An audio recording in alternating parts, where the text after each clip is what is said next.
Je bénis le Seigneur qui permet que je me tienne devant vous ce matin.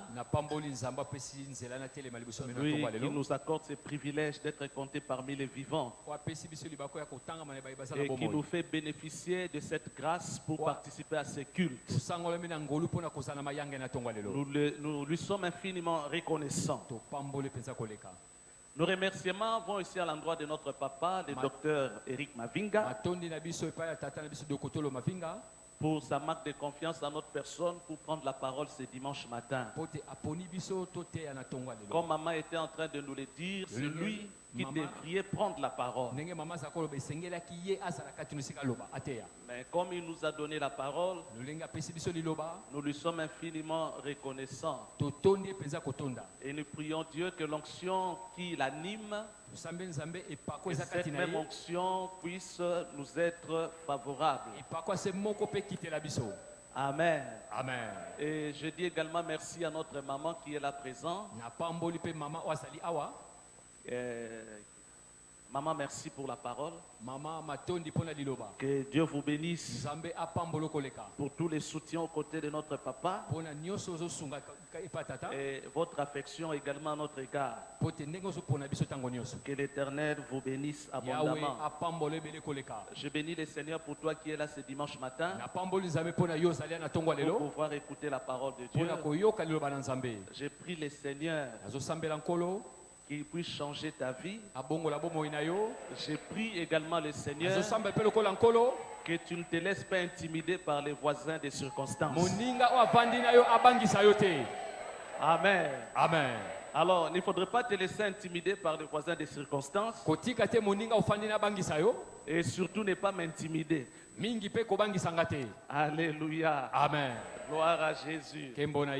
Vous savez, ça fait plusieurs dimanches et aujourd'hui, j'ai déjà un mois que nous sommes en train de nous entretenir sur les plantes dans les jardins de Dieu. On ne change pas la roue qui a déjà existé. Alléluia. Amen. Et ça ne sert à rien de passer d'un enseignement à un autre si le premier n'a pas été assimilé. Alléluia. Amen. Aujourd'hui, nous allons répéter le même enseignement et nous continuerons à le répéter jusqu'à ce que ça entre dans la moelle épinière, jusqu'à ce que nous serons vraiment en train d'exécuter ce que nous apprenons, même en fermant les yeux. Donc nous serons en train d'exécuter ces choses. Et cela sera pour la gloire de notre Dieu. Amen. Amen. Alors sans plus tarder, j'aimerais nous inviter à lire quelques textes. Nous allons parler de l'église comme chant de Dieu. Alléluia. Amen. Alors nous allons relire le texte de 1 Corinthiens chapitre 3. 1 Corinthiens chapitre 3 à partir du verset 4 jusqu'au verset 9. Ésaïe chapitre 5 du premier verset au 7e verset. Également nous allons lire également le psaume 92 ou 92 du verset 13 au verset 14. Le même passage pour certaines versions, c'est du verset 14 au verset 15. Alors, nous allons nous tenir debout, nous allons lire la parole de Dieu. 1 Corinthiens chapitre 3.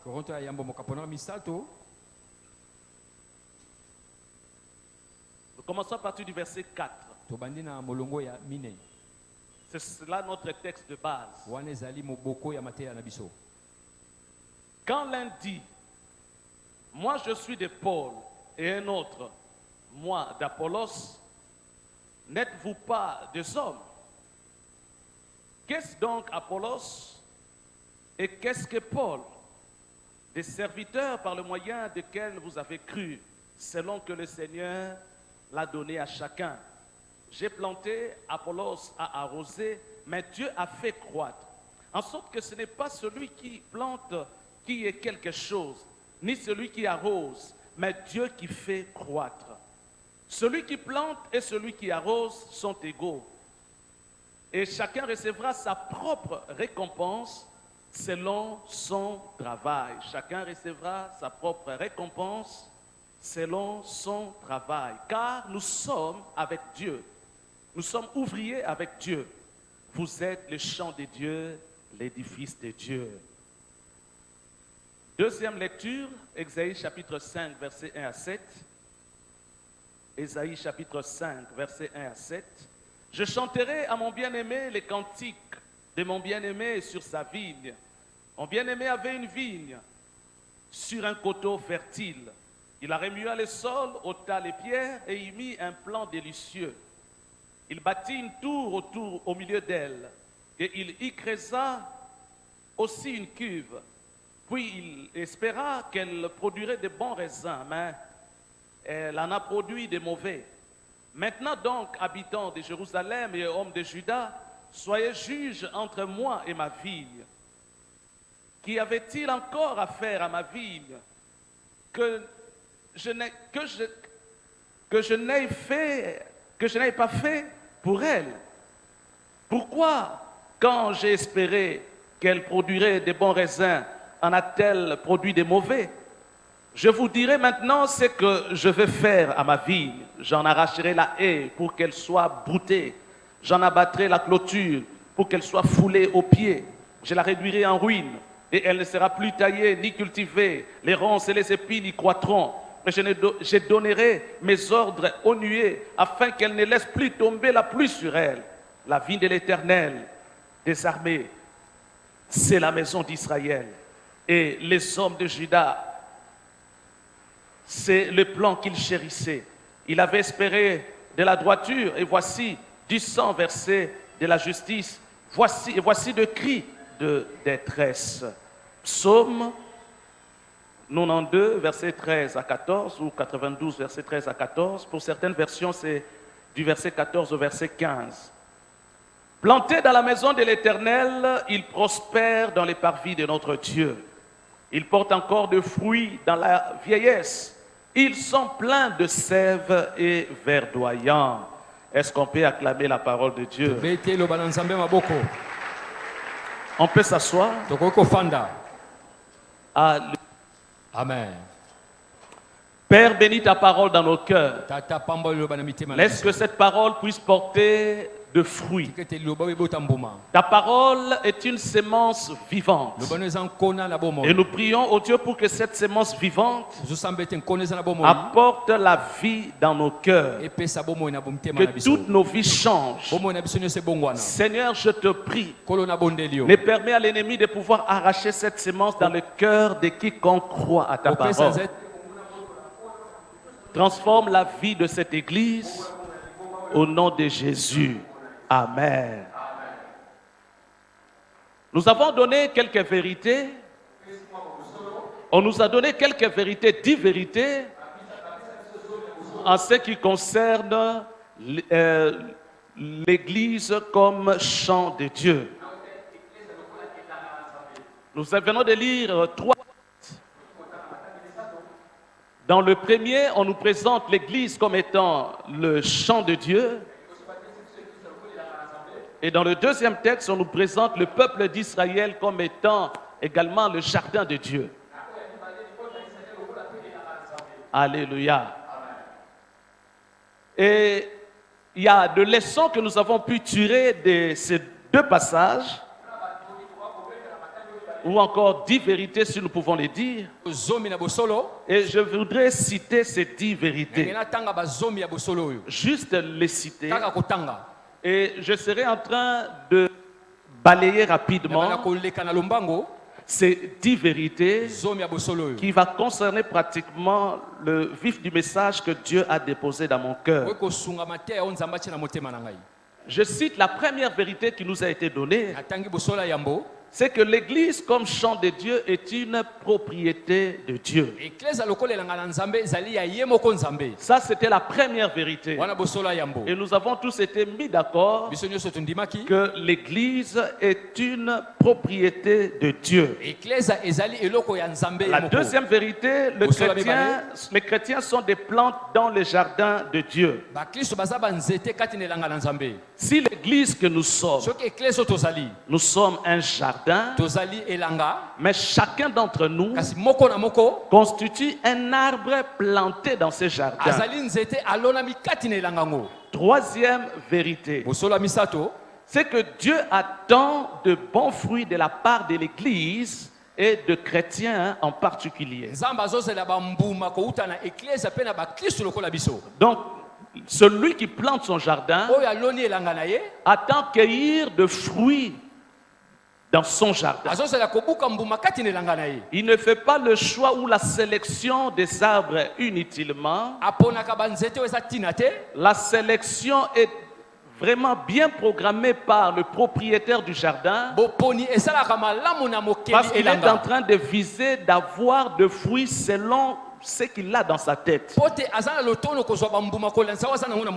Quatrième vérité, planté dans la maison de Dieu, le chrétien fleurisse. Le chrétien porte de fleurs. Le chrétien évolue. Ses progrès sont évidents. Cinquième vérité, la transplantation au picolama représente un risque. Un arbre qui était planté à un endroit donné, déplacer cet arbre pour aller le planter sur un autre sol, cet arbre court le risque de mourir. Il n'aura pas longue vie. À moins que ce soit un petit arbre, juste un rejeton ou une nouvelle plante. Là, il y a la possibilité de pouvoir la déplacer. Mais un arbre qui est déjà mûr, le transplanter ou le déplacer d'un endroit vers un autre, cet arbre court le risque de mourir. Sixième vérité, une plante doit être exposée au soleil et au vent pour connaître une croissance normale. Il faut qu'il y ait le vent, il faut qu'il y ait le soleil pour que l'arbre puisse bien prospérer ou grandir. Et en tant qu'enfant de Dieu, il y a des choses, il y a ces épreuves par lesquelles le Seigneur nous fait passer. Ces épreuves-là sont normales ou nécessaires pour notre croissance. Alléluia. Amen. Septième vérité, comme une plante, les chrétiens ont besoin d'être entretenus. De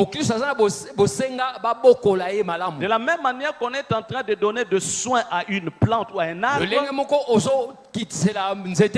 parce que le propriétaire du jardin voudrait que cet arbre puisse bien croître. De la même manière, un chrétien doit être suivi à l'église. Donc un chrétien qui n'est pas suivi à l'église, eh ben, il n'est pas un bon chrétien. Et il ne va pas connaître une bonne croissance. Huitième vérité. Dieu a besoin des ouvriers dans son champ. Dieu a besoin de s'ouvrir. Ce n'est pas en vain que Dieu nous sélectionne pour nous placer ici. Il y a parmi nous peut-être de nouveaux venus. Des gens qui n'ont jamais eu d'église ou qui n'ont jamais appartenu à une église. Mais quand le Seigneur vous amène en ce lieu, le Seigneur voudrait faire de vous son ouvrier. Dieu a besoin de ouvriers dans son champ. Dans cette église, Dieu a besoin de ouvriers. Neuvième vérité, Neuvième vérité. La qualité du travail des ouvriers détermine également la qualité du champ. La qualité du travail des ouvriers détermine la qualité du champ. Dixième vérité. Les bons ouvriers dans le champ de Dieu sont récompensés. Tous ceux qui sont bons ouvriers, ils sont récompensés. Tous ceux qui sont bons ouvriers, ils sont récompensés. Merci. Alors, nous allons maintenant décoller. Alléluia. Amen. J'ai donné les 10 vérités parce que je serai en train de balayer cela pour nous faire pratiquement un résumé selon la petite compréhension que Dieu m'a donnée pour aider quelqu'un à mieux cerner et comprendre ces choses. Alléluia. Amen. Je serai en train de balayer ce point rapidement. Mais pendant que je serai en train de les balayer, tous ceux qui ont les 10 points sur leur papier ou encore dans leur carnet, ils seront en train de voir et de comprendre que je suis en train de passer déjà d'un point à un autre. Alléluia. Amen. Gloire à Jésus. Alors, j'étais en train de dire tantôt que c'est bien de reprendre un message. Comme notre papa était en train de nous le dire, nous serons en train de répéter, répéter encore, pour que cela entre dans nos cœurs. Plus il y a la répétition, plus il y a la maîtrise de la chose que l'on répète. On ne peut pas maîtriser ces choses s'il n'y a pas répétition. Alléluia. Amen. Que le Seigneur nous aide. Quelqu'un va dire, mais on en a déjà parlé. Pourquoi encore les répéter? Nous allons les répéter. Les gens de ce monde disent la répétition est la mère des sciences. Et nous allons encore répéter et répéter encore jusqu'à ce que nous allons les mettre en pratique. Dieu dit dans sa parole, si je ne me trompe pas, ça doit être dans les livres de Luc. Celui qui a, Luc je crois chapitre 12, celui qui a une grande connaissance des choses, celui qui connaît la volonté de son maître et qui ne le met pas en pratique, il sera frappé d'un grand nombre de coups. Je répète ça autrement. Celui qui a entendu ce message sur les plantes dans les jardins de Dieu, qui a entendu cela une fois, il a entendu cela 2 fois, il a entendu cela 3 fois, mais qui ne met pas en pratique ce qui est dit, il sera frappé d'un grand nombre de coups.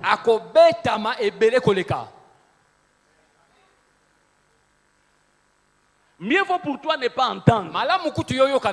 Mais le même passage de ce Luc-là est en train de nous dire que même pour celui qui n'a pas entendu, lui aussi sera frappé.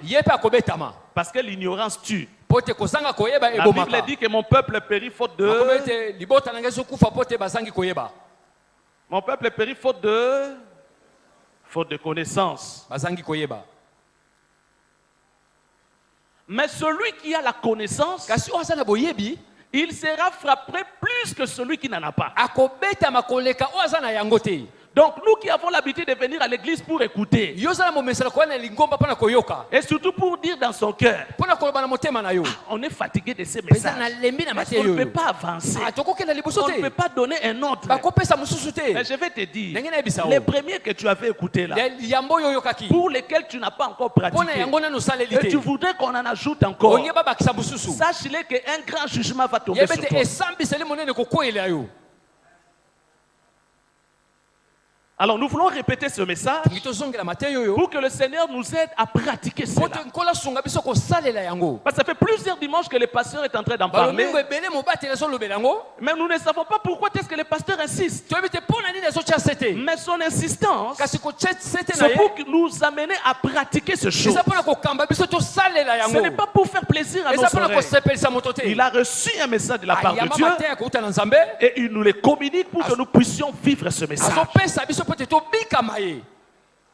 Alors dis à la personne qui est à côté de toi, ne m'intimide pas. Moi aujourd'hui je suis venu écouter et pratiquer.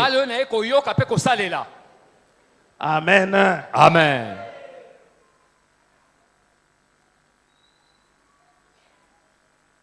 Nous tous nous avons été païens. Je commence déjà à développer.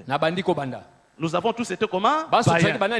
Je serai en train de balayer tous les 10 principes. Nous avons tous été païens vivant dans le monde. Chacun en train de faire ce que bon lui semble. D'autres se livrant aux boissons alcooliques. D'autres se livrant à l'impudicité. Et l'Éternel nous a pris dans le monde pour venir nous placer dans son jardin. Nous étions dans la brousse. Nous étions dans la forêt. Personne ne s'occupait de nous. On croissait en désordre. On produisait des fruits sauvages. Le Seigneur nous a pris pour nous entretenir dans son jardin. Ton choix pour venir en ce lieu signifie que tu as du prix aux yeux de Dieu.